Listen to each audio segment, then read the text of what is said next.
Hey everybody, what's going on? RetroGamer here, and today I am back with probably my last review in the Game Boy era. But let me just say, it's a great way to end it off. So here it is. It's the Game Boy Advance SP. Released in 2002, this was the Game Boy to have.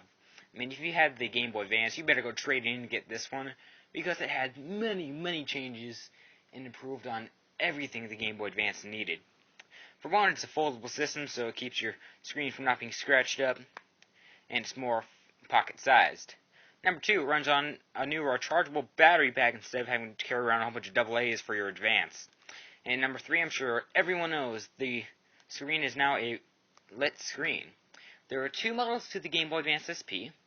Mine is the model AGS 001 model, and this is front lit.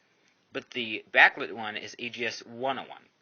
I highly recommend the AGS 101 just because it has a backlit screen, but the AGS 001 still works really well.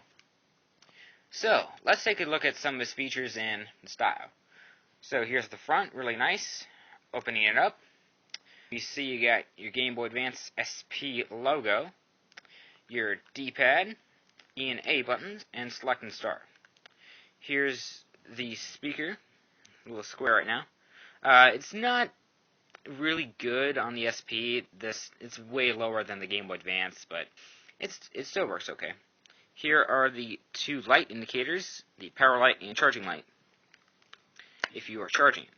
Now down here, when you usually flip down to a Game Boy Advance or a Game Boy, usually you see the on and off switch, headphone jack, and volume wheel. Now we just see the cartridge slot. I thought it was good, because it would have been really weird putting it up top here. But on the side, you have your on and off switch, and your new volume slider, which works really well, but, as I said, the volume isn't that good on this. Up here, you got a lot of things going on. You got the two L&R triggers, which they made really small, if you can see now. But, as I said in the advanced review, not a whole lot of games actually utilized the feature of the L&R triggers, so I guess it wasn't too much of a downfall.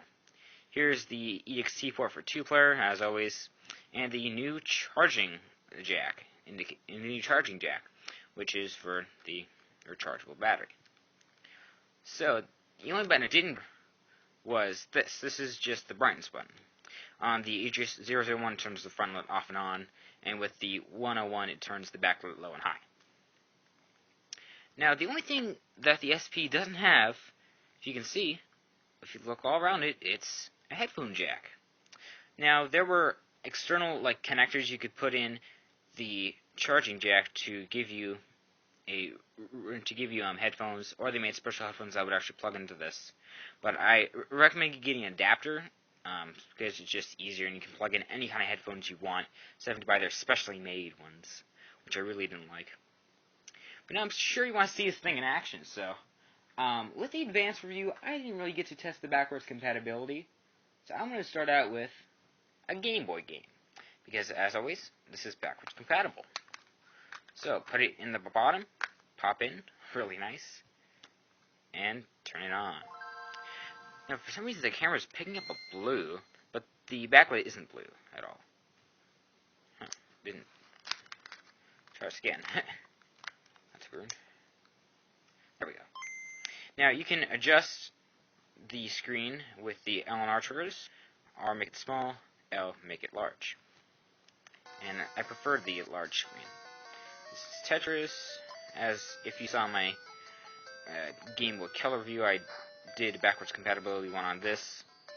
Just check that out, it's actually a good one. Backwards compatibility works really good on this. So you can turn it small for the normal screen if you're playing it on a Game Boy, or just the screen. And that's as loud as it goes. It's louder than the Game Boy Color and all that, because everyone knows how bad that thing was with the speakers. That was bad.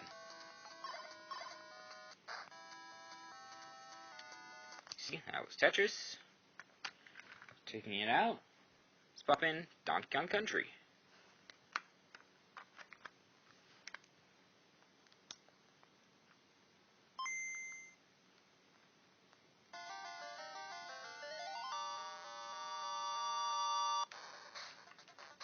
Released in 2000, this is Donkey Kong Country, or in Japan known as Donkey Kong 2000. which was kind of stupid. This is actually a pretty bad port, but it does have all the levels and stages, so I guess it works well. Man, the camera's still picking up a bad blue tint. Don't know why. What? Aw, man. I don't want to play Donkey Kong Country. Last but not least, I'm going to show you a Game Boy Advance game, as I showed in my Game Boy Advance review. It's Mario Kart Super Circuit. Now, you can actually see it. Well, a little. That blue tint bothers me in the camera, because it's not like that at all in real life. But I highly recommend one of these things. You can get them on eBay for about, cheapest is $30-35 bucks. And it's just a fantastic system. If you want the Game Boy Advance SP AGS 101 model, which is backlit, you will have to spend some more money. Those are about 60 or 70. Cheapest is about, I've seen 60 bucks. That's about cheapest you're gonna get. But either way, whichever one you get, it's gonna be a great investment, and it's all around a great system. So guys, this has been RetroGamer. If you want me to review something, please leave a comment below. If you like this video, please like, comment, and subscribe to my channel. I do retro reviews and modern reviews. So guys, this has been RetroGamer. Stay tuned for more reviews. See you guys then.